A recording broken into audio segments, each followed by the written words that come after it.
Cet épisode a été monté par Vincent Cataigne. Il en a conçu la musique du générique et la réalisation sonore.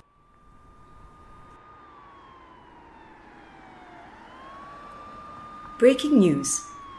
A woman was found dead in her home in the east of Singapore on Sunday evening. Police received a call for assistance from a member of the woman's family between 6:30 and 7 p.m. They classified the death as unnatural. Breaking news.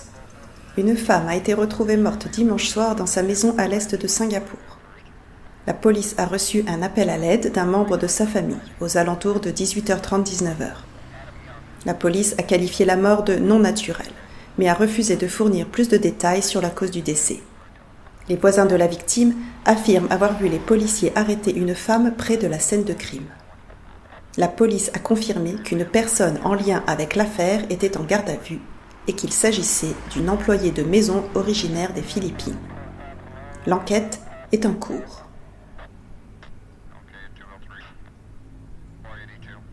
Police have confirmed that a person of interest connected with the case is in custody and that she is a domestic worker from the Philippines. L'info fait la une de Now You See Us de Balikor Jaswal, un roman publié en 2023 par la maison d'édition américaine HarperCollins.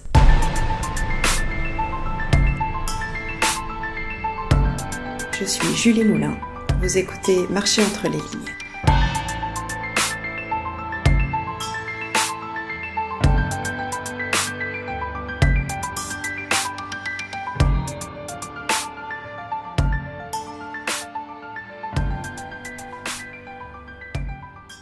Vous vous souvenez de l'open mic à Singlet Station en avril 2023, quand j'ai assisté à ces lectures de poèmes? Eh bien ce soir-là, j'étais initialement venue écouter la présentation de 2 romans écrits par des autrices singapouriennes. L'un était The Great Reclamation de Rachel Hang, dont je vous ai parlé en septembre, et le deuxième, ce fameux Now You See Us de Balikor Jaswal. C'était assez étrange car les 2 entretiens avaient été filmés quelques jours plus tôt, faute de disponibilité des autrices. Ces retransmissions auraient pu avoir des réminiscences désagréables de pandémie, sauf que Daryl Killingham, qui avait interviewé les 2 femmes, était lui physiquement présent parmi nous et rejouait en playback ses propres répliques, exclamations comprises. C'était hyper drôle. Finalement, j'avais quitté Singlet Station seulement après l'open mic, histoire de poursuivre cette soirée un peu dingue, où j'eus également l'occasion de rencontrer aux toilettes la poétesse Nord en train de se travestir. Comme annoncé à mon anesthésiste en novembre 2022, je suis ensuite vraiment allée en Australie. C'était mon premier grand voyage avec ma famille depuis mon arrivée à Singapour en 2020.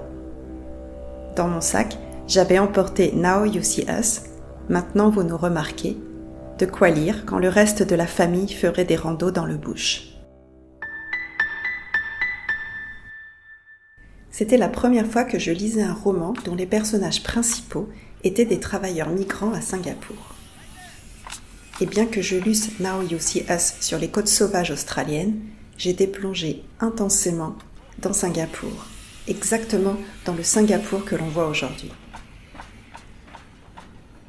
Nous avons tendance à minimiser le rôle des workers dans la construction et le succès de Singapour, souligne Balikor Jaswal ce soir-là à Singlet Station. Cette ville moderne et propre ne sort pas de nulle part. La population locale a certes connu de profonds bouleversements, mais sans la main-d'œuvre bon marché que représentent les workers et les domestic workers venus d'autres pays d'Asie, Singapour ne serait pas cette ville-là, nous dit-elle. Imagine if we all stopped working. Imagine what would happen to this country. Angel has indulged in this scenario before. Those skyline centerpieces would only shine in an architect's imagination that reclaimed land on the island's edge would remain submerged underwater. Imaginez si nous nous arrêtions tous de travailler. Imaginez ce qu'il arriverait à ce pays. Angel avait déjà pensé à ce scénario.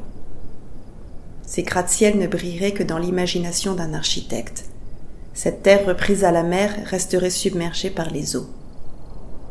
Dans les maisons, la vaisselle garderait des restes de nourriture, les rideaux se couvriraient de poussière et les plantes mourraient. L'odeur de moisi remplacerait celle du linge propre. Les enfants traîneraient dans les rues, ne sachant comment rentrer de l'école. Les fenêtres resteraient ouvertes et après l'orage, les guêpes feraient leur nid dans les bibliothèques et les cadres de lit.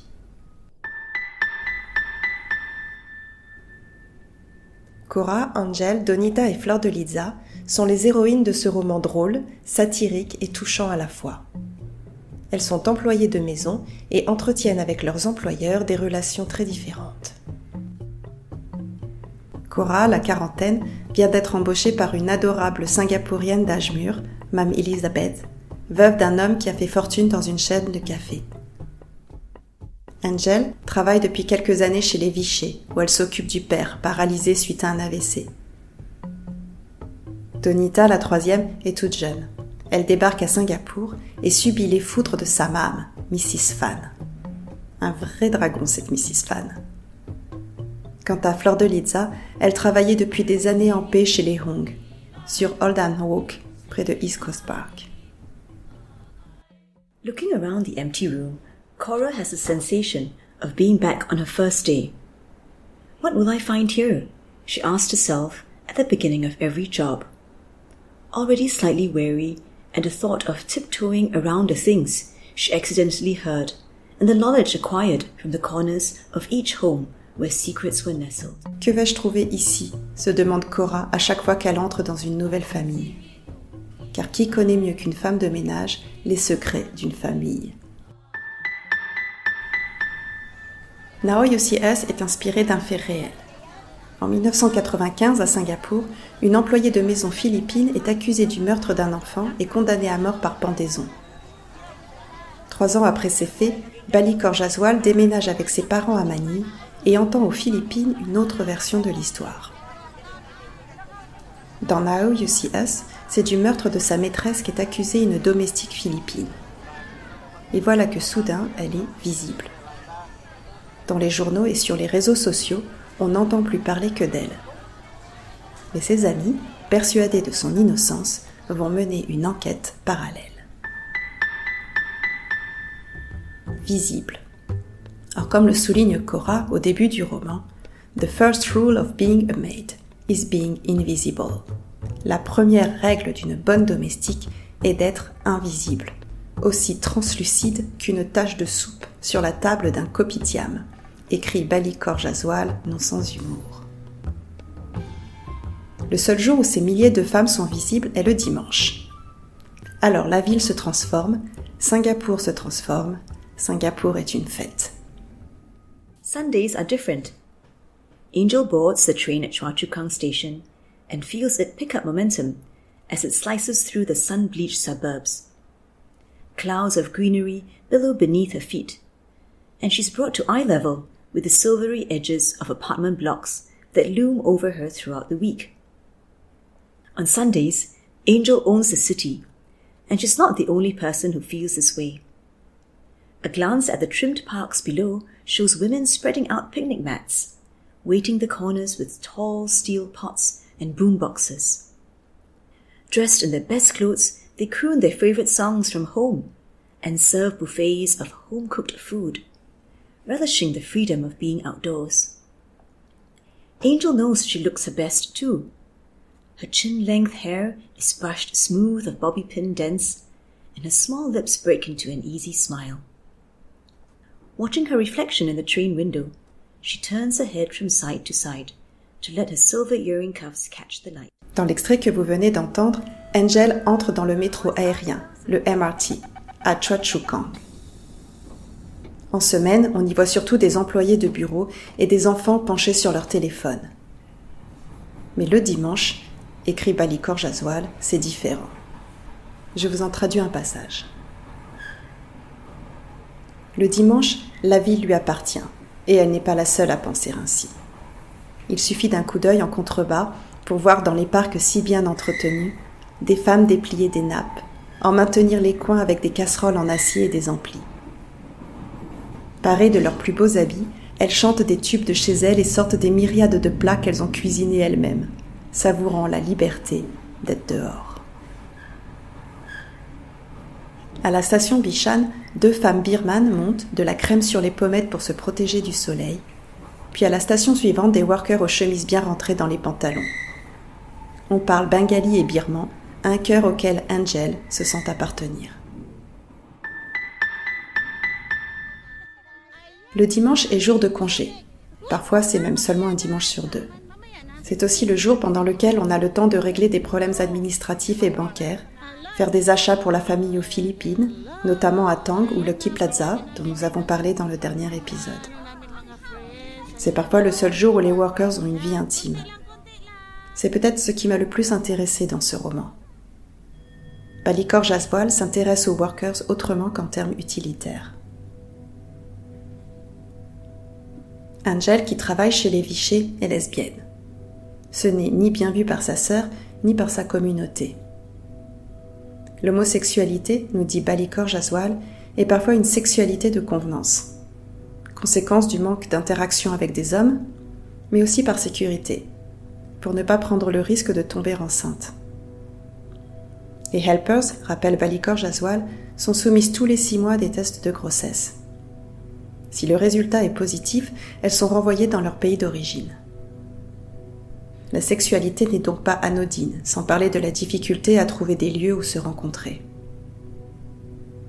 Angel retrouve Suzanne dans des endroits reculés ou excentrés, comme la plage de Changi, les falaises de Bukit Batok, que je n'ai jamais vues qu'en photo car difficile d'accès, ou dans des recoins cachés des jardins botaniques et du Makrichi. Il n'y a pas de place pour elle. Donita, quant à elle, fait la connaissance sur les réseaux sociaux d'un worker Punjab. Sanjeev habite en colocation avec 8 autres hommes dans un petit appartement près de Spottiswoode Road Park. Il n'y a pas de chambre ni de lit pour tous, alors ils occupent le lit à tour de rôle. Pas facile d'avoir une relation dans ces conditions. À la recherche d'intimité, Donita et Sanjeev se retrouvent dans un des hôtels bon marché de la chaîne Hotels 81. Donita sighs. She doesn't really feel ready to broach the topic of where her relationship is going. But it also bothers her that there is nowhere to go. Not just on Sundays where they have to fight for space with all the other foreign workers, in tiny public spaces, and the even fewer private spaces they are allowed to inhabit. Officially, they cannot have a life together. The work permit rules are such that Donita will never be able to live in Singapore as anything but a domestic worker, or migrate here on other terms. So then, where do they go?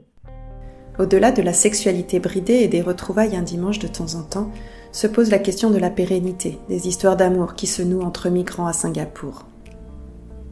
Une employée de maison vient soit des Philippines, d'Indonésie ou de Birmanie.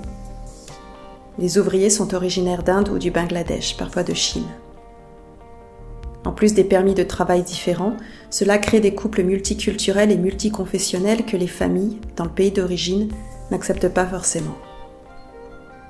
Dans l'extrait que lit pour nous Aileen Ratulani, Donita se demande où cette relation les mène.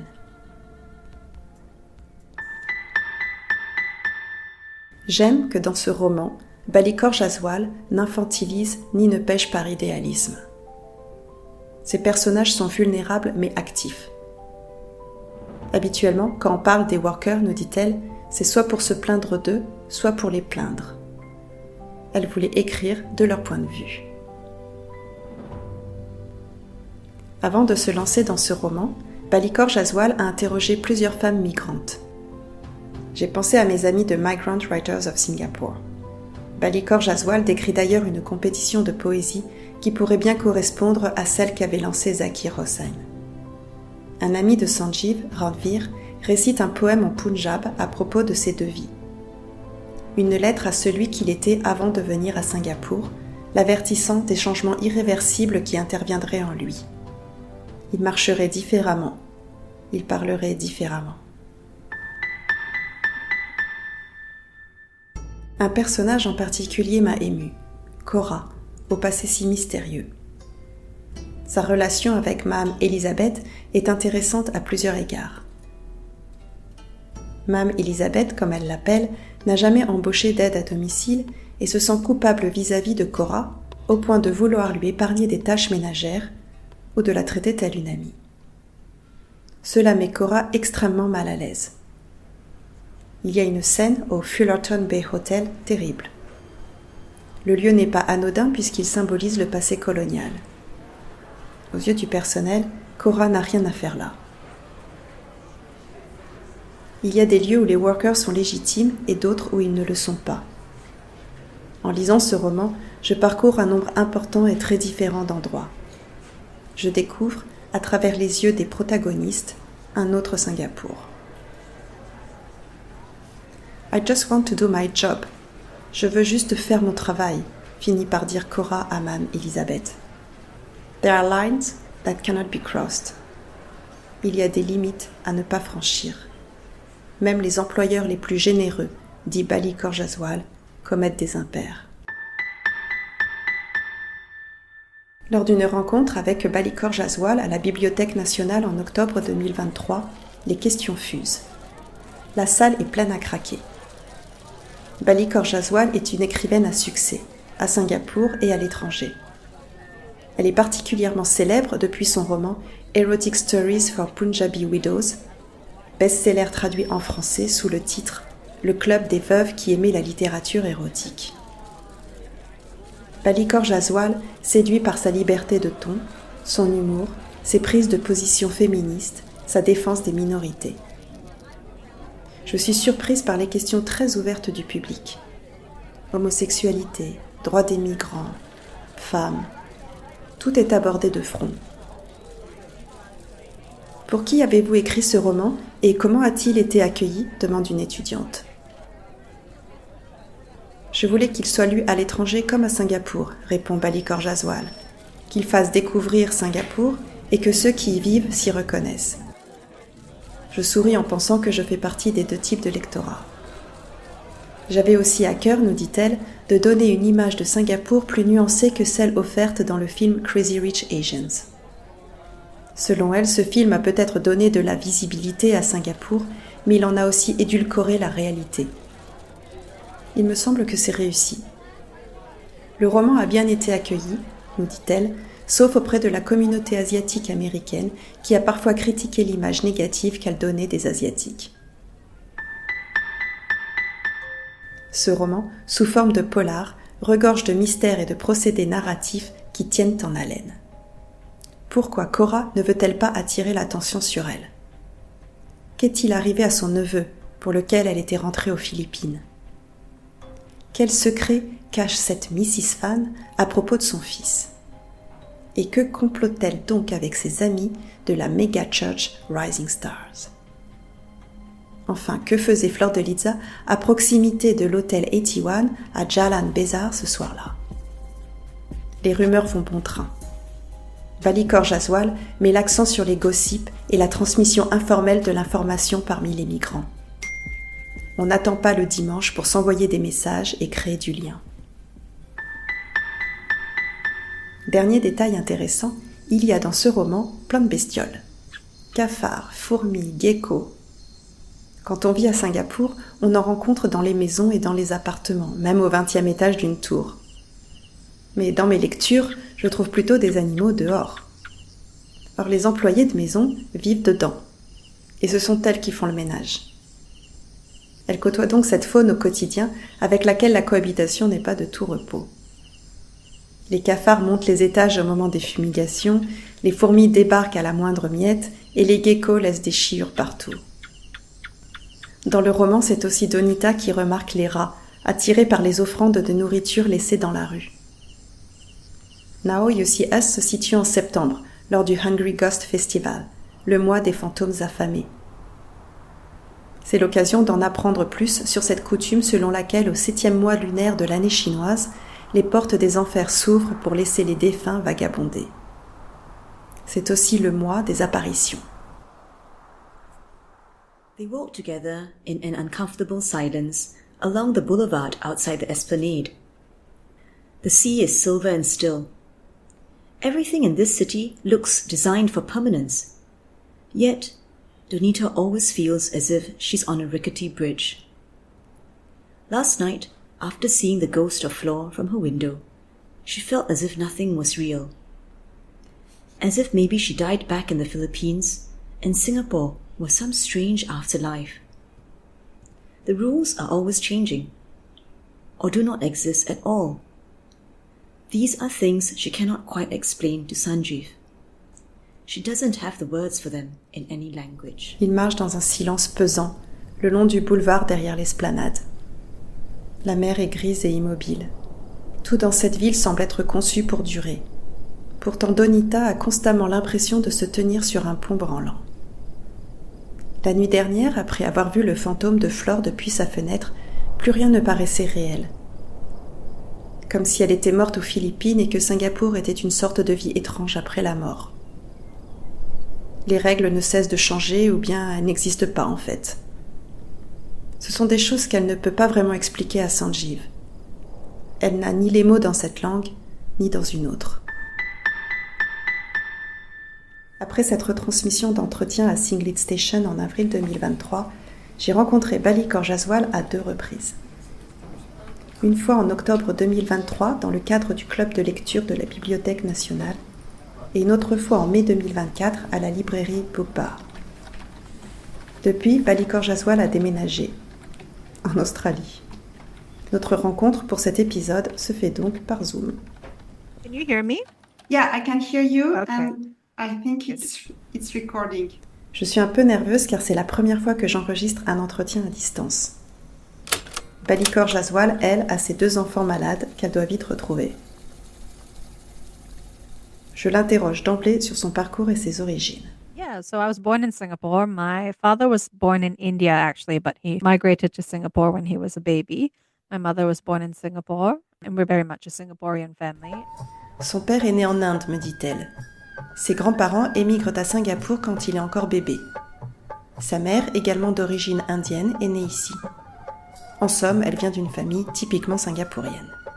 Son père va d'ailleurs travailler au ministère des Affaires étrangères et sera envoyé à ce titre avec sa famille à Tokyo, à Moscou et à Manille, avec des séjours à Singapour entre 2 expatriations.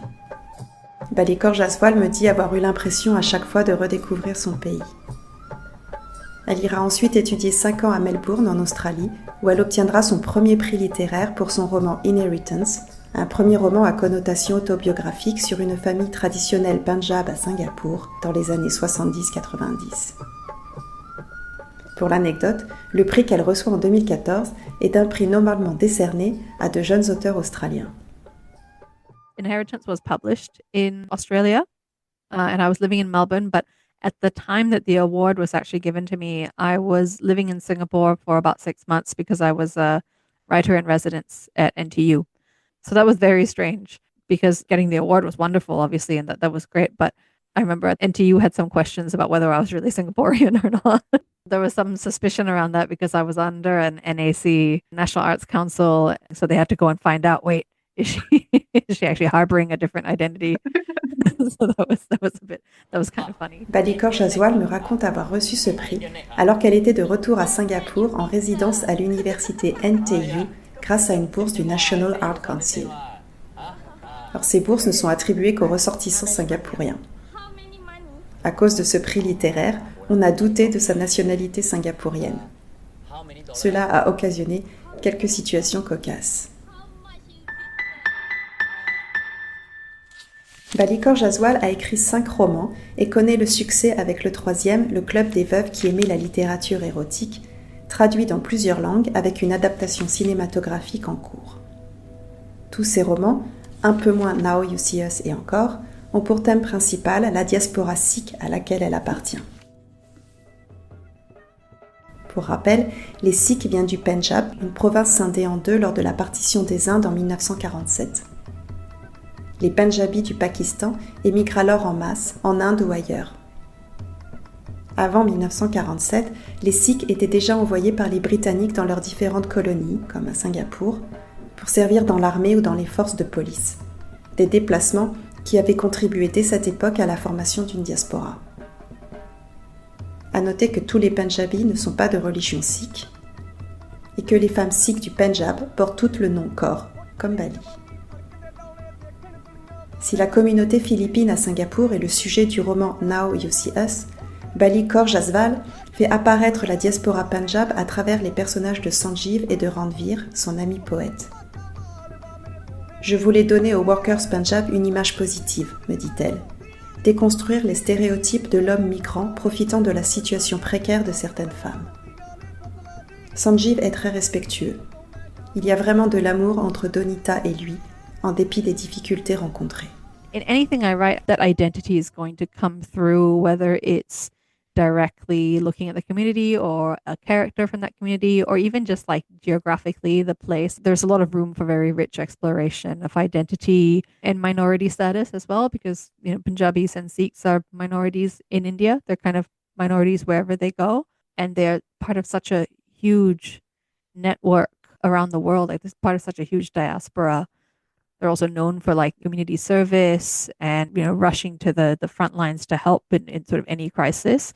So that to me is something to be quite proud of. Bali Kaur Jaswal m'explique que les questions d'identité et le statut des minorités reviennent dans tous ses écrits, que ce soit à propos d'une communauté, d'une personne de cette communauté ou encore d'un lieu.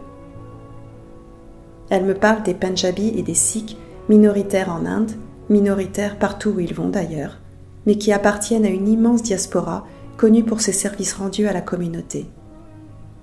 C'est quelque chose dont il y a de quoi être fier, me dit-elle. Quand je lui demande quel est son pays, elle me répond sans hésitation Singapour. Elle y a un attachement viscéral. Ici, elle a vécu dans les quartiers de Geylang et de Marine Parade, près de East Coast Park, où se déroule en grande partie son roman Now You See Us. Bali Kaur Jaswal se dit d'ailleurs singapourienne plutôt que singapourienne indienne, ce qui satisfait rarement ses interlocuteurs ici. On lui demande même si elle n'est pas une indienne récemment expatriée à Singapour. It doesn't seem to satisfy people when I say I'm Singaporean, whether outside or in Singapore. If you're a Chinese, then you can say I'm Singaporean. Seuls les Singapouriens d'origine chinoise, qui représentent 70% de la population singapourienne, peuvent vraiment dire « I'm Singaporean ». Je suis singapourien, sans rien ajouter derrière. À Singapour, l'ethnie est en effet l'une des premières choses à laquelle on s'intéresse. There is too much CMIO, dit-elle en riant. CMIO est le sigle qui renvoie à l'appellation chinois, malais, indien ou autre pour définir un Singapourien. L'identité ethnique est pourtant simpliste, regrette Bali Kaur Jaswal. On catégorise avant de chercher à connaître l'individu. Or, nous avons beaucoup plus en commun que nous ne le pensons. So yeah, I feel very much like a minority in Singapore. I think more so than I do in Australia, more so than I have in a number of countries, actually. Ainsi a-t-elle grandi avec le sentiment d'appartenir à une minorité, même et surtout à Singapour, qui est pourtant son pays natal. En Australie, qu'elle considère comme son deuxième pays, ses origines indiennes ne sont pas ce qu'on évoque en premier. Je suis un peu gênée car la sachant d'origine Punjab et Sikh, j'ai moi aussi insisté là-dessus. De la même manière que j'avais cherché à savoir chez mes interlocuteurs d'origine chinoise quel dialecte ils parlaient. Comme si la société singapourienne c'était surtout cela, une population multiculturelle entrant dans des cases. Est-ce que je me permettrais de poser ces questions en France à un Français descendant d'immigrés de 2e ou 3e génération ? Soit je suis complètement imprégnée du discours officiel sur la société singapourienne multiculturelle, classifiable et en apparence unie, soit j'ai glissé sur la pente de l'exotisme, tant nos pays sont différents dans leur rapport au communautarisme. Parle-t-elle le punjabi ? Moins bien que le français, m'avoue-t-elle en riant. Et puis je devais suivre des cours très vieille école le samedi, ce qui n'était pas très motivant. On me disait que c'était ma langue maternelle et en même temps qu'elle ne me servirait jamais. À la maison d'ailleurs, on parlait seulement anglais et singlish. Le singlish est un formidable élément fédérateur, me dit-elle. Singlish is great. It's such a wonderful identifier. Tous les Singapouriens, quelle que soit leur origine ethnique, le parlent et le comprennent. Pourtant, quand elle était enfant, ses professeurs faisaient la chasse à ces expressions locales. Il y avait quelque chose de honteux à parler singlish, comme si c'était un patois à éviter. Bali rit en se souvenant de programmes à la télévision avec des acteurs dans un hawker center parlant un anglais digne de la reine Elisabeth. Aujourd'hui, les jeunes générations revendiquent le Singlish comme une langue à part entière, en littérature également. Il fait partie du mouvement de déconstruction coloniale, me dit-elle, d'un refus de l'anglais officiel, du prescribed English. So it's become a real point of pride, and I'm really pleased about that. Language is such an important marker of identity and solidarity, and going back to the point of we should be considering ourselves Singaporean rather than along ethnic lines. What better than a language that binds us in that way, that combines all of these different... Une langue, me dit-elle, est un marqueur important d'identité et de solidarité. Et pour revenir à la question du fait que nous sommes singapouriens plutôt que singapouriens issus d'une certaine ethnie, me dit-elle, quoi de mieux que le langage pour fédérer un peuple, une langue qui combine toutes ces différences. Le Singlish inclut en effet des éléments linguistiques issus du malais, du tamil et de différents dialectes chinois. Do you have a Singlish dictionary? I do actually have one. Fantastic. Balikor Jaswal rit aux éclats quand elle apprend que j'ai acheté un dictionnaire anglais-Singlish pour me repérer dans la littérature locale et la conversation orale. Balikor Jaswal s'intéresse donc au statut des minorités ethniques et à celui des femmes en particulier. You learn so much more about a society when you hear about it or view it from the perspective of people who don't really get to tell the stories, but who are there observing everything and participating in a lot of things. And I think that's what fiction is about. It's about, shining a light on things that we don't necessarily see in our everyday lives or in real life. It's a chance to kind of delve into those invisible places and those invisible perspectives. So for me, naturally, that is women, certainly, and then also women who have minority status. On apprend tellement plus d'une société, me dit-elle, quand on la voit avec les yeux de celles à qui l'on ne donne pas la parole, mais qui observent et participent à de nombreuses activités. La fiction sert à cela, à donner un coup de projecteur sur ce qui autrement resterait invisible. La condition des femmes l'intéresse d'ailleurs au-delà de la dimension ethnique. Elle me cite les femmes que rebute la maternité ou les transfuges de classe. Toutes celles qui ne sont pas à la place que la société leur a désignée. Il y a quand même des hommes dans vos romans, je lui dis, en pensant à Sanjeev. Je ne sais pas pourquoi je dis « but some men ». But some men should be the name of my next book. Cela pourrait faire le titre d'un prochain roman, me dit-elle. Mais non, son prochain roman ne portera pas ce titre. Il est au stade de relecture et se situe cette fois à Melbourne. Le temps pressant, nous avons rapidement évoqué son rapport à l'écriture. Avant de suivre des études de lettres, car rien ne l'intéressait plus que la littérature, elle me dit avoir appris à écrire en lisant et en décodant des romans. Balikor Jaswal fera ensuite une thèse en écriture créative à la NTU à Singapour. Elle rencontre d'autres auteurs à l'occasion de workshops, comme Prasanthi Ram qui vient de recevoir le Literature Singapore Prize pour son roman Nanyard Saris. Nous convenons du bonheur de pouvoir régulièrement discuter avec d'autres écrivains. C'est salutaire, surtout pour nos conjoints et nos amis, s'esclave Bali. What are all these imaginary things in your head that you keep wanting to tell me about? Qu'est-ce que c'est que tous ces trucs imaginaires dont tu veux absolument me parler et que tu as dans la tête? Bonne lecture! Thanks so much, Julie. I'll see you online, obviously. La prochaine fois, je vous conduirai dans un Singapour apocalyptique renversé par des singes enragés. Ce sera avec Gus, The Life and Opinion of the Last Raffles Bandit Langur de John Grisham. D'ici là, joyeuses fêtes!